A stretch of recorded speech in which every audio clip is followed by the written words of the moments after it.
नमस्कार। आज के सेशन में हम बात करेंगे एनसीईआरटी कक्षा 12वीं राजनीति विज्ञान के अध्याय 3 और हम कर रहे हैं उसका पार्ट 2 यानी भाग 2। तो यहाँ पे अगर हम बात करें, हमने किस तरीके से अपने पिछले चैप्टर में बात करी थी अमेरिका की, और अमेरिका की एक सुपर पावर की, और मिलिट्री टर्म्स में अमेरिका किस तरीके से एक जाना माना देश है, एक बड़ा देश है, और हर क्षेत्र में जो है अमेरिका की डोमिनेंस देखने को मिलती है। जब हमने शुरुआती चैप्टर्स में बात करी थी तो हमने देखा था कि शीत युद्ध के दौरान एक तरफ खड़ा था अमेरिका और एक तरफ था यूएसएसआर। यूएसएसआर के डिसइंटीग्रेशन के बाद हमें कुछ चीजें पता चली कि पहला, कि अमेरिका एक मुख्य ताकत है, और अमेरिका जैसी महाशक्ति महाशक्ति सिर्फ इसलिए नहीं कही जाती क्योंकि वो मिलिट्री वाइज बहुत ज्यादा स्ट्रांग है, पर ऐसी कई तथ्य हैं जिन पे हमें ध्यान देना होगा। आज के इस सेशन में हम उन्हीं चीजों पर बात करेंगे, और साथ ही साथ भारत बात करेंगे भारत और अमेरिका के रिलेशंस की। तो जब हम रिलेशंस की बात करेंगे वहां पे ये जानना बहुत ज्यादा जरूरी हो जाएगा कि भारत के जो रिलेशंस रहे शीत युद्ध के दौरान से और उससे पहले से किस तरीके के आपसी इनके बीच में रिलेशंस रहे, और कंटेम्प्रेरी टाइम्स में ये रिलेशंस कैसे हैं। तो स्टार्ट करते हैं। तो जब हम अमेरिका की बात करते हैं, हम उसकी हेजमनी की बात करते हैं, उसकी ताकत की बात करते हैं। पिछले लेक्चर में हमने देखा किस तरीके से उसने अपनी सेना को इतना प्रबल किया, अपनी मिलिट्री को प्रबल किया है। अब वर्चस्व की अगर बात की जाए, ढांचागत ताकत के अर्थ में अगर इसकी मैं बात करूं, तो इसका रिश्ता वैश्विक अर्थव्यवस्था की एक खास समझ से है। देखिए, कोई भी पावर अगर पावर बनती है तो उसमें उसकी इकोनॉमी का बहुत बड़ा हाथ होता है।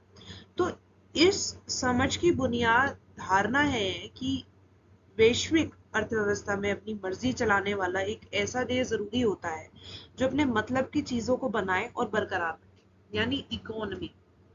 करंट में अगर हम देखें तो डॉलर की जो पावर है, डॉलर की जो करेंसी है, ठीक है, अमेरिका की जो करेंसी है उसकी पावर सभी को पता है। तो ऐसे देश के लिए जरूरी है कि उसके पास व्यवस्था कायम करने के लिए उसको कायदों को लागू करने की क्षमता हो और इच्छा हो। तो एक तरीके से सुप्रीमेसी लानी है, पावर लेके आनी है, और दबदबा जो है अपना यहाँ पे बनाए रखना है। लेकिन कई बार ऐसा देखा गया है कि अगर किसी चीज के कुछ बेनिफिट्स हैं, तो अगर बेनिफिट्स हैं तो उसके कई बार जो है, जैसे कि प्रोस और कॉन्स की हम बात करते हैं, तो कई तरीके से नुकसान भी देखने को मिलते हैं। तो देखिए, अर्थव्यवस्था की जब हम बात करते हैं और किसी की देश की खुलेपन की बात करते हैं, तो कई ऐसे दूसरे देश होते हैं जो उसके खुलेपन का फायदा उठाते हैं, ठीक है, और उन्हें इस चीज के लिए कोई ऐसी आमदनी खर्च नहीं करनी पड़ती। जो वर्चस्व के इस दूसरे अर्थ को ग्रहण करें तो इसकी झलक हमें विश्वव्यापी सार्वजनिक वस्तुओं को मुहैया करने की अमेरिका भूमिका में मिलती है। तो सार्वजनिक वस्तु से आशय यहाँ पे जो हम लगा रहे हैं ऐसी चीजों से है जिसका उपयोग कोई एक व्यक्ति करे तो दूसरे को उपलब्ध इसी वस्तु की मात्रा में कोई कमी ना आए। तो स्वच्छ वायु और सड़क सार्वजनिक वस्तु के उदाहरण है, यानी पब्लिक गुड्स जिसे हम कहते हैं, ठीक है। तो ये जो है पब्लिक गुड्स का एक एग्जाम्पल है, जैसे कि क्लीन एयर की हम यहाँ पे बात कर रहे हैं। तो वैश्विक अर्थव्यवस्था में के संदर्भ में सार्वजनिक वस्तु का सबसे बढ़िया उदाहरण है समुद्री व्यापार मार्ग। तो ये जो समुद्री व्यापार मार्ग है जिनका इस्तेमाल व्यापारिक जहाज करते हैं, तो खुली वैश्विक अर्थव्यवस्था में जब फुली ओपन इकोनॉमी होगी, तो जो मुक्त व्यापार की जो समुद्री व्यापार मार्गों के खुलेपन के बिना संभव नहीं है। तो दबदबे वाले देश अपनी नौसेना की ताकत से समुद्री व्यापार मार्गों पर आवाजाही के जो नियम होते हैं, लॉज होते हैं, उन्हें बनाते हैं और अंतरराष्ट्रीय समुद्र में आबाद आवाजाही को सुनिश्चित करते हैं। तो दूसरे विश्व युद्ध के बाद ये देखा गया कि ब्रिटिश नौसेना का जोर घट गया और अब ये भूमिका अमेरिकी नौसेना निभाती थी, तो जिसकी उपस्थिति दुनिया में लगभग सभी महासागरों में है। तो किसी के लिए भी अगर हम वाटर्स की यहाँ बात कर रहे हैं, तो ये तो बिना किसी डाउट के हम कह सकते हैं कि जो वाटर है एक बहुत ही इम्पोर्टेंट पार्ट है। तो वैश्विक सार्वजनिक वस्तु का एक और उदाहरण है यहाँ पे, जैसे कि हम ले सकते हैं, और बहुत ही मुख्य उदाहरण होगा ये इंटरनेट। इंटरनेट एक ऐसी फैसिलिटी है जिसके बिना आज के टाइम में कुछ भी मुमकिन नहीं है। तो हालांकि आज इंटरनेट के जरिए वर्ल्ड वाइड वेब का जो हम बात करते हैं, जगत जोड़त जाल को, आभासी संसार संसार को दिखता है, लेकिन हमें ये नहीं भूलना चाहिए कि इंटरनेट जो है अमेरिकी सैन्य अनुसंधान परियोजना का ही परिणाम है। तो ये परियोजना की जो हम बात करते हैं, इसकी शुरुआत 1950 में शुरू हुई थी, और आज भी अगर इंटरनेट की हम बात करते हैं, ठीक है, तो इंटरनेट जैसी टेक्नोलॉजी बेस्ड जो तंत्र है, जितने भी टेक्नोलॉजी है, और इसी पर ये टेक्नोलॉजी पर हर चीज निर्भर हो गई है। तो हम जानते हैं कि अमेरिका दुनिया के हर हिस्से और वैश्विक जो अर्थव्यवस्था है कि हर क्षेत्र और हर प्रतियोगिता में, हर झलक झलक में वो मौजूद है। तो विश्व की अर्थव्यवस्था में अमेरिका की जो है कितने प्रतिशत, लगभग 28% जो है भागीदारी है, हिस्सेदारी है। और यदि विश्व के व्यापार में यूरोपीय संघ के अंदरूनी व्यापार को भी शामिल कर ले तो विश्व के कुल व्यापार में अमेरिका को 15% की हिस्सेदारी है। तो वर्ल्ड की जो इकोनॉमी की हम बात करते हैं, और इकोनॉमी अगर किसी देश की इफेक्ट होती है तो दूसरे की भी इफेक्ट होगी। तो ऐसा कोई क्षेत्र आपको नहीं मिलेगा जिसमें कोई अमेरिकी कंपनी अग्रणी 3 कंपनियों में से एक नहीं है। तो ये ध्यान रखिए कि अमेरिका की जो आर्थिक प्रबलता है उसकी ढांचागत ताकत यानी वैश्विक अर्थव्यवस्था को एक खास शक्ल में ढालने की ताकत से जुड़ी है। तो दूसरे विश्व के बाद हमने देखा कि ब्रिटेन वुड प्रणाली कायम हुई थी, और अमेरिका द्वारा कायम है प्रणाली आज भी विश्व की अर्थव्यवस्था की बुनियादी संरचना का काम कर रही है। तो हर तरीके से हम देखेंगे, विश्व बैंक कह लीजिए, अंतर्राष्ट्रीय मुद्रा कोष कह लीजिए, विश्व व्यापार संगठन कह लीजिए, तो ये सब जो है अमेरिकी वर्चस्व यानी अमेरिकन हेजेमनी का ही हिस्सा माना गया है। तो अमेरिका की जो ढांचागत ताकत का एक मानक उदाहरण है, जैसे कि हम एमबीए की डिग्री की बात करते हैं, तो MBA master of business administration की अकादमिक डिग्री है। तो आज अगर आप देखेंगे तो एमबीए की डिग्री वर्ल्ड फेमस है, ठीक है। तो आज हमारे इंडिया में भी एमबीए की अगर बात करें, डिफरेंट डिफरेंट एरियाज में ये एमबीए होती है, एचआरस में होती है, मार्केटिंग में आप एमबीए कर सकते हैं। तो इसकी जो शुरुआत रही मास्टर ऑफ बिजनेस एडमिनिस्ट्रेशन की, ये अमेरिका के द्वारा की गई है। वहीं पे अगर हम बात करें कि ये विशुद्ध रूप से अमेरिकी धारणा है कि व्यवसाय अपने आप में एक पेशा है जो कौशल पर निर्भर करता है, यानी आपकी स्किल्स पर निर्भर करता है, और इसीलिए जो है इस डिग्री का जो चलन चला, और यूनिवर्सिटी ऑफ पेनिनस्लेविया में वॉर्टन स्कूल के नाम से विश्व का पहला बिजनेस स्कूल खुला है, और इसकी स्थापना जो है ईयर 1881 में हुई। तो एमबीए के शुरुआती पाठ्यक्रम 1900 से आरंभ हुआ, और अमेरिका से बाहर एमबीए के किसी पाठ्यक्रम की शुरुआत सन 1950 में ही जाकर हुई। तो आज दुनिया में अगर आप देखें कि कोई ऐसा देश नहीं होगा जो एमबीए की डिग्री को मान्यता ना देता हो, क्योंकि आप अगर बिजनेस कर रहे हैं, आप कुछ भी कर रहे हैं, उसके लिए जो स्किल्स हैं वो बहुत जरूरी यहाँ पे देखने को मिलेगी। तो एमबीए की जो डिग्री है, ये जो देखा जाएगा जिस तरीके से वर्ल्ड फेमस है, तो ये एक अमेरिका की ही खोज रही। देखिए अमेरिका की अगर हम बात करें तो जैसे कि हमने बात करी कि अमेरिका के रक्षा विभाग का मुख्यालय पेंटागन में स्थित है, और उसी के साथ साथ जब हम अमेरिका की और तरीके से पावर्स की बात करें, 1950 में संपूर्ण विश्व में इंटरनेट की अमेरिका ने शुरुआत करी। विश्व में अर्थव्यवस्था में अमेरिका की हिस्सेदारी 28% है, और कुल व्यापार में अमेरिका की हिस्सेदारी 15% है।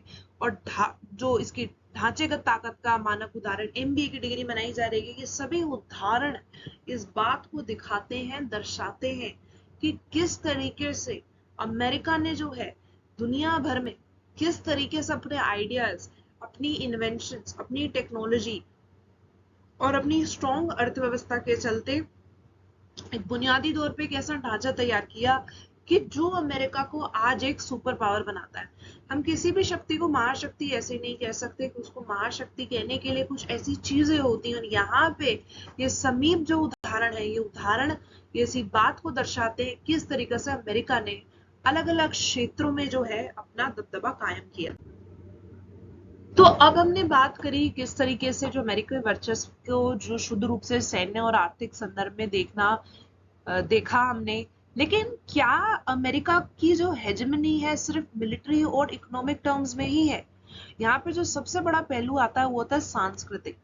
हमें अमेरिकी वर्चस्व पर विचारधारणा या संस्कृति के संदर्भ में भी विचार करना चाहिए, क्योंकि वर्चस्व कि इस तीसरे अर्थ का रिश्ता सहमति गढ़ने की ताकत से है। तो यहाँ वर्चस्व का जो आश्चर्य है वो किस तरीके से किया जा रहा है, सामाजिक, राजनीतिक और खास कर जो विचारधारा आइडियोलॉजी की हम बात करते हैं, तो इसी वर्ग को ये बढ़ाता या उसका दबदबा फैलाने में मजबूती देता है। तो कोई प्रभुत्वशाली वर्ग या देश अपने असर में रहने वालों को इस तरह सहमत कर सकता है कि वह भी दुनिया को उसी नजरिए से देखने लगे जिसमें जो प्रभुत्वशाली वर्ग या देश देखता है। तो मेरे पास अगर देखा जाए, अगर मैं सांस्कृतिक टर्म्स में बात करूं, एक सुपर पावर है और उसके साथ साथ कई ऐसे देश हैं छोटे छोटे। तो अब ये एक तरीके से एक आइडियोलॉजी होती है हर देश की, लेकिन ये जो हम यहाँ पे बात करें किस तरीके से एक नजरिए को, सबके नजरिए को जो है एक ही दिशा देना, तो यहाँ पे ये देखिए ये आसान नहीं है। किसी को भी मनाना कि आप हमारे रास्ते में चलिए या आप इस तरीके से कीजिए, ये आसान नहीं है। तो विश्व राजनीति के दायरे में वर्चस्व के इस अर्थ को लागू करें तो स्पष्ट होगा कि प्रभुत्वशाली देश सिर्फ सैन्य शक्ति से काम नहीं लेते, वे अपनी प्रतिनिधि और अपने से कमजोर देशों के व्यवहार बर्ताव को अपने मुनाफिक बनाने के लिए विचारधारा से जोड़ते हैं। तो हमने देखा होगा कि जब हम पहले पाठ्यक्रम पढ़ रहे थे, पहले चैप्टर्स पढ़ रहे थे, तो किस तरीके से हमने बात करी कि जो छोटे देश थे वो महाशक्तियों के साथ किसी न किसी तरीके से जुड़ गए थे। तो वो जोड़ने का जो काम है वो आसान नहीं है। तो कमजोर देशों के व्यवहार बर्ताव को इस तरीके से प्रभावित किया जाता है कि सबसे ताकतवर देश जो है वो प्रबल बना रहे, और इस तरह प्रभुत्वशाली देश जोर जबरदस्ती और राजमंदी दोनों ही तरीके से काम लेता है। तो रजामंदी यहाँ पे बहुत जरूरी है कि अक्सर रजामंदी का जो तरीका है जोर जबरदस्ती से कहीं ज्यादा कारगर साबित होता है। देखिए, आप किसी को फोर्स कर रहे हैं, आप किसी काम को कराने के लिए किसी को फोर्स कर रहे हैं, और एक जगह आप फोर्स की जगह कम्युनिकेशंस पर फोकस कर रहे हैं, डायलॉग्स पे फोकस कर रहे हैं, तो आप अपने पॉइंट्स यहाँ पे रख रहे हैं। तो दोनों चीजों में जो अंतर है उसमें जो कम्युनिकेशंस का जो पार्ट रहेगा वो बहुत ज्यादा रहेगा। तो आज अगर हम बात करें, विश्व में अमेरिका का दबदबा सिर्फ सैन्य शक्ति और आर्थिक बढ़त के बूते ही नहीं बल्कि अमेरिका की सांस्कृतिक मौजूदगी भी इसका एक कारण है।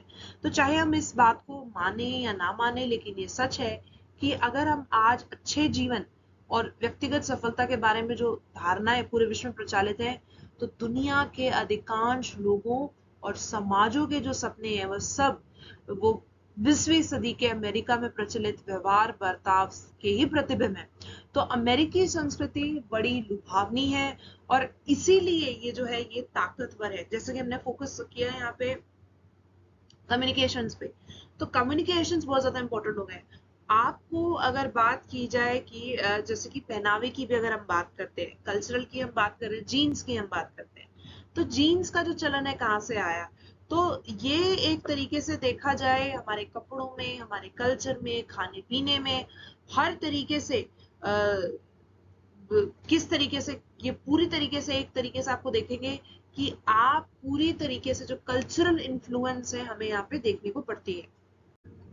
तो अगर हम बात करें इसी ढांचागत की ताकत की, तो अमेरिका ने ढांचागत ताकत और सांस्कृतिक प्रभुत्व के दायरे में समाजवादी सोवियत गणराज्य यानी यूएसएसआर से बाजी मारी। तो आपने देखा होगा कि सोवियत संघ की पूरी पीढ़ी के लिए जो नीली जीन्स थी अच्छे जीवन की आकांक्षाओं का प्रतीक एक समय पर बन गई थी, और एक ऐसा अच्छा जीवन जो सोवियत संघ में उस समय उपलब्ध नहीं था। तो शीत युद्ध के दौरान अमेरिका को लगा कि सैन्य शक्ति के दायरे में सोवियत संघ को मात दे पाना उस समय मुश्किल है। तो अमेरिका ने ढांचागत ताकत और सांस्कृतिक प्रभुत्व के दायरे में सोवियत संघ से बाजी मारी। तो सोवियत संघ की केंद्रीकृत और नियोजित अर्थव्यवस्था उसके लिए अंदरूनी आर्थिक संगठन का एक वैकल्पिक मॉडल तो थी, लेकिन पूरे शीत युद्ध के दौरान विश्व की अर्थव्यवस्था पूंजीवादी तर्ज पर चली।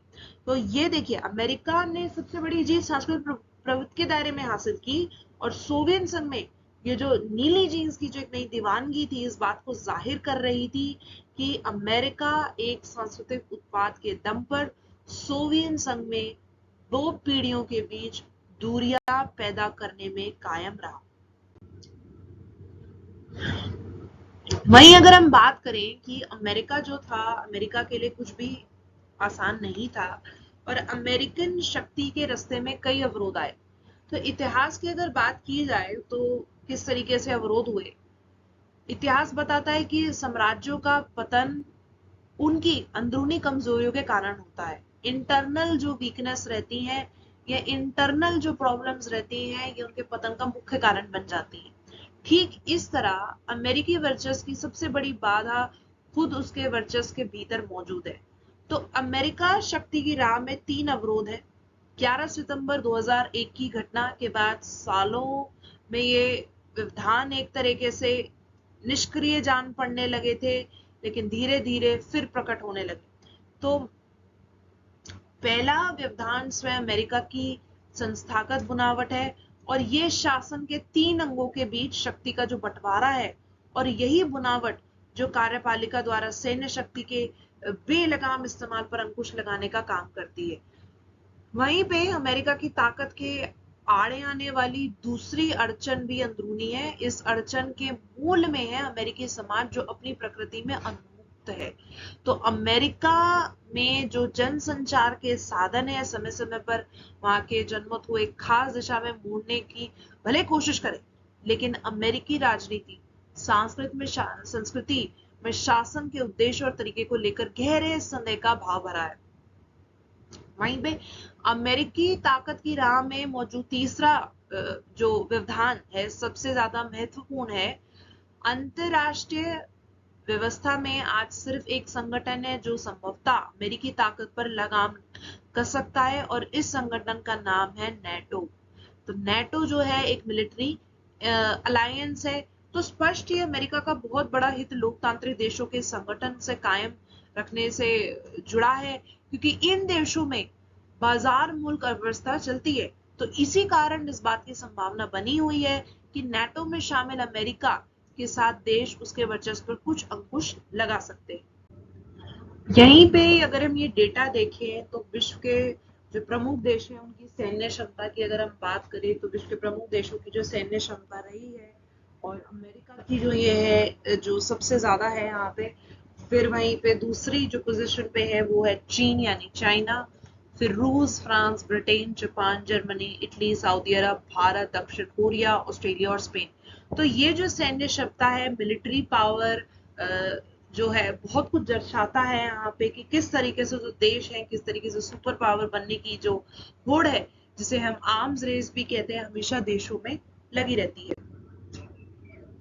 यहाँ पे अगर हम बात करें कुछ फुल फॉर्म्स की, जैसे कि www यानी वर्ल्ड वाइड वेब जगत जोड़त जाल, SLOCS यानी sea lane of communication, purchasing power parity, MBA यानी master of business administration, world trade organization यानी WTO, IMF international monetary fund अंतरराष्ट्रीय मुद्रा कोष और वर्ल्ड बैंक यानी विश्व बैंक।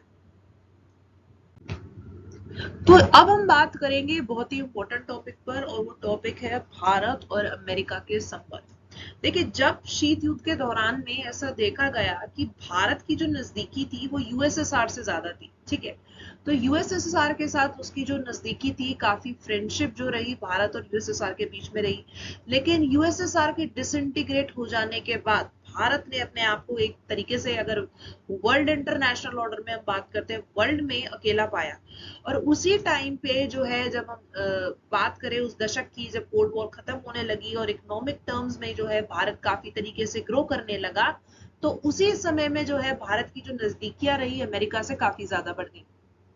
ये जो नजदीकियां रही, इनका जो मूल आधार रहा वो था आर्थिक स्थिति भारत की। तो यहाँ पे हमें ध्यान देना होगा कि हाल ही के सालों में भारत अमेरिकी संबंधों के बीच दो नई बातें उभरी हैं, और इन बातों का संबंध है जो पहले तो जो बिजनेसमैन है और अमेरिका में जो बसे जो भारतीय हैं, ठीक है। तो दरअसल ये दोनों बातें आपस में जुड़ी हैं, क्योंकि जो हमारे सिटीजन है, जो हमारे डायस्पोरा है, वो जो बाहर जाके जब काम करता है वो कहीं ना कहीं उनकी नेशनल इनकम को बढ़ाने में और कई तरीके से जो है हेल्प करता है। उसी के साथ साथ अगर बात करें सॉफ्टवेयर के क्षेत्र में, तो सॉफ्टवेयर का एक ऐसा क्षेत्र है जो बहुत ही ज्यादा इम्पोर्टेंट है, और हमारे जो है 3 लाख भारतीय सिलिकॉन वैली में जो है काम करते हैं। और जो बिजनेस सेक्टर की अगर प्राइवेटाइजेशन की भी हम बात करें तो उच्च प्रौद्योगिकी के क्षेत्र की 15% कंपनियों की शुरुआत अमेरिका में बसे भारतीयों ने ही की है। तो यह अमेरिका के जो विश्वव्यापी वर्चस्व का दौर है और बाकी देशों की तरह भारत को भी फैसला करना है कि अमेरिका के साथ वे किस तरह के संबंध इस टाइम पे रखना चाहता है। तो ये तय कर पाना कोई आसान काम नहीं। अभी रिसेंट में अगर आप देखेंगे तो जो नया एक इशू बन के उभरा है वो है इंडो पैसिफिक। हमें पता है कि इंडो पैसिफिक रीजन इंडिया की जो सिक्योरिटी के लिए है कितना ज्यादा जरूरी है, और इस टाइम पे जो हम देख रहे हैं कि चाइना की जो इन्फ्लुएंस है इंडो पैसिफिक में बहुत ही ज्यादा बढ़कर आ रही है। वहीं पर अगर बात की जाए अमेरिका की, तो अमेरिका और इंडिया के जो रिलेशंस हैं यहाँ पे बतौर बहुत ही ज्यादा इंपॉर्टेंट है, ताकि इंडो पैसिफिक रीजन को जो है प्रोटेक्ट किया जा सके। तो इसी का अगर हम उदाहरण दें तो क्वाड का जो ग्रुपिंग है, ये जो फॉर्मेशन है जिसमें ऑस्ट्रेलिया, जापान, यूएसए और इंडिया है, इसी बात को दर्शाता है कि इंडिया के जो रिलेशंस है यूएसए के साथ अभी फिलहाल में काफी अच्छे रहे हैं। और बात की जाए कि भारत में 3 संभावित रणनीतियों पर बहस इस समय चल रही है कि भारत के जो विद्वान अंतरराष्ट्रीय राजनीति को सैन्य शक्ति के संबंध में देखते समझते हैं, वह भारत और अमेरिका की जो बढ़ती हुई नजदीकियां हैं उनसे भयभीत है। तो ये एक वर्ल्ड के लिए एक मैसेज आ रहा है कि भारत जो है अमेरिका के साथ अपनी नजदीकियां बढ़ा रहा है। तो ऐसे विद्वान यही चाहेंगे कि भारत वॉशिंगटन से अपना जो अलगाव है वो बनाए रखे। लेकिन हमें यहाँ बहुत समझना बहुत जरूरी है, और जिस तरीके से मैप देखें तो हमारे जो बॉर्डर्स हैं, अगर हम चाइना के साथ अपने बॉर्डर्स देखें या पाकिस्तान के साथ अपने बॉर्डर्स देखें, तो ये एक जो है इशू यहाँ पर बने हुए हैं, और उसी के लिए प्रोटेक्ट करने के लिए बहुत ज्यादा जरूरी है कि जो भारत है हर तरीके से ये कायम रखे कि उसके जो रिलेशंस है अमेरिका के साथ भी अच्छे बने रहे। और कुछ विद्वान मानते हैं कि भारत और अमेरिका के हितों में हेलमेल लगातार बढ़ रहा है और ये भारत के लिए ऐतिहासिक अवसर है। तो ये विद्वान एक ऐसी रणनीति अपनाने की तरफदारी करते हैं जिससे भारत अमेरिकी वर्चस्व का फायदा हो। तो यहाँ पे रिलेशंस की अगर हम बात कही जाए तो आपको यहाँ पे डिफरेंट डिफरेंट स्कॉलर्स के डिफरेंट व्यू ऑफ पॉइंट्स मिलेंगे। कुछों की राय ये भी है कि भारत अपनी जो अगुवाई में विकासशील देशों का गठबंधन बनाए और कुछ सालों में ये गठबंधन ज्यादा ताकतवर हो जाए और अमेरिकी वर्चस्व की जो प्रतिकार में जो ये सक्षम हो जाए। तो अमेरिका और भारत के बीच में जो रिलेशंस की हम बात करें, स्टार्टिंग से तो रिलेशंस अच्छे नहीं थे, लेकिन अब फिलहाल में ये रिलेशंस काफी अच्छे बताए जा रहे हैं। वहीं पे अगर हम बात करें कि समकालीन विश्व में अमेरिकी वर्चस्व से कैसे निपटा जा सकता है, अगर कोई पावर है, कोई हेजेमनी बन गई है, तो किस तरीके से उससे निपटा जा सकता है। देखिए, अभी जो है हम जिस वर्ल्ड में रहते हैं वो एक मल्टीपोलर वर्ल्ड है, ठीक है। और ये जो मल्टीपोलर वर्ल्ड रहेगा, इस मल्टीपोलर वर्ल्ड में कई देश आते हैं जो एक नई महाशक्ति बनने के रूप में उभर सकते हैं। तो भारत, चीन और रूस जैसे बड़े देशों में अमेरिकी वर्चस्व को चुनौती दे पाने की संभावना है, लेकिन 3 देशों के बीच आपसी विभेद है और इन विभेदों के रहते अमेरिका के विरोध का कोई गठबंधन नहीं हो सकता। तो कुछ लोगों का तर्क ये भी है कि वर्चस्व जनती अवसरों के लाभ उठाने की रणनीति ज्यादा संगत है, जरूरी है, और उसी के साथ साथ बैंडवैगन नीति का हमें यहाँ पे पालन करना होगा। इसके अलावा विश्व के देशों के सामने एक विकल्प भी है कि वह अपने आप को अमेरिका की नजरों से छुपा लें। तो ये चीजें करना आसान नहीं है, लेकिन ये बात भी हमें माननी होगी कि कोई भी देश अमेरिकी सैन्य शक्ति के जोड़ का इस समय नहीं है। और जो बाकी जो सुपर पावर है, अगर मिलिट्री, इकोनॉमिक, पॉलिटिकल टर्म्स में भी देखा जाए, तो ये एक पूरी तरीके से जो कह सकते हैं कंपटीशन देने के लिए नहीं है। जहां हमने बात करी कि देशों के सामने एक विकल्प है कि ये अपने आप को छुपा ले, इसका अर्थ होता है दबदबे वाले देश में जो यथासंबंध दूर दूर रहना। तो इस व्यवहार के कई उदाहरण हैं, जैसे कि चीन, रूस और यूरोपीय संघ सभी एक ना एक तरीके से अपने को अमेरिकी निगाह में चढ़ाने से बचा रहे हैं। और इस तरीके से अमेरिका के किसी भी बेवजह या बेपनौकत की चपेट में आने से ये देश अपने आप को बचा लेते हैं। यहीं पे अगर हम बैंडवैगन नीति की बात करें या बैंडवैगन पॉलिसी की बात करें, बैंडवैगनिंग शब्द का अर्थ क्या है? देखिए, इंटरनेशनल रिलेशंस में इसका यही मतलब होता है कि जब एक स्टेट जो कि वीक होती है वो अपने आप को एक स्ट्रॉन्गर स्टेट के साथ अलाइन कर लेती है। तो अगर समझिए यहाँ पे एक वीकर स्टेट है, ठीक है, इस स्टेट के पास कोई ज्यादा मिलिट्री पावर नहीं है, इकोनॉमिक पावर नहीं है, लेकिन वहीं पे एक और महाशक्ति है वाई, तो ये जो है बैंड वेगनिंग कर रही है, ये एक महाशक्ति के साथ जुड़ रही है ताकि उसे यहाँ पे सपोर्ट मिल सके। सो इट ये बैंड वेगनिंग जो हम जिसे कहते हैं बैंड वेगन नीति कहते हैं, ये वो स्टेट्स अपनाती हैं जो अपने आप को एक वीकर पोजीशन में देखती हैं।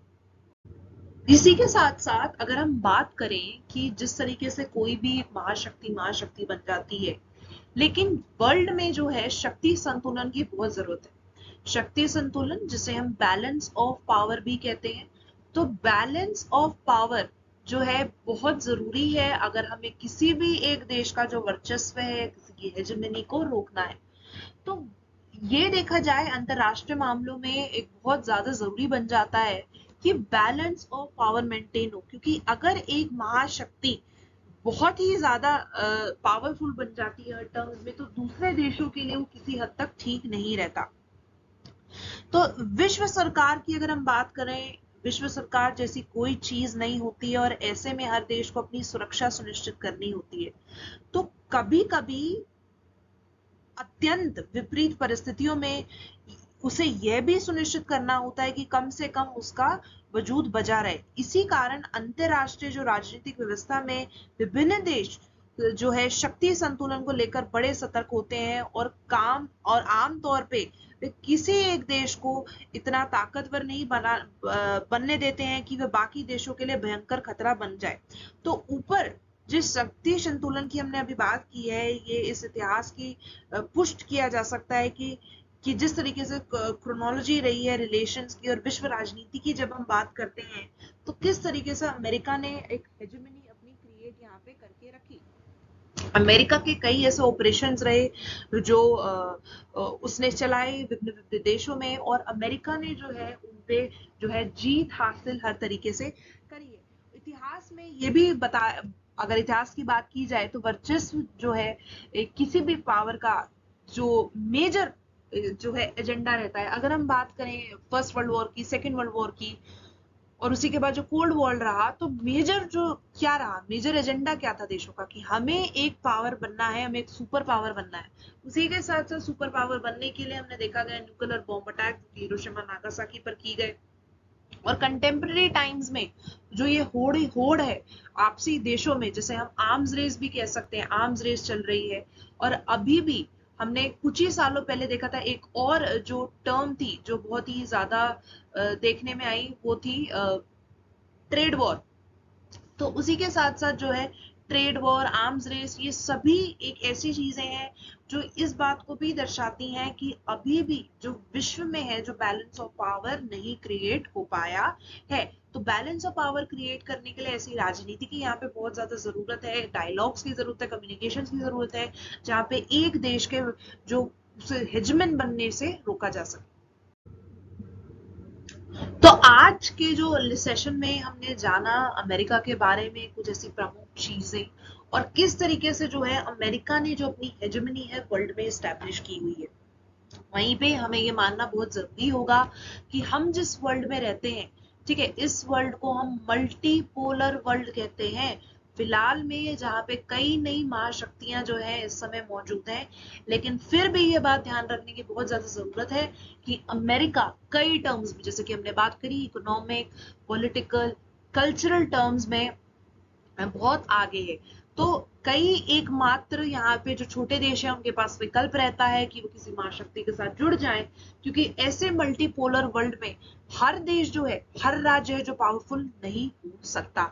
इसी के साथ हम एंड करेंगे हमारे सेशन को यहीं पर। धन्यवाद।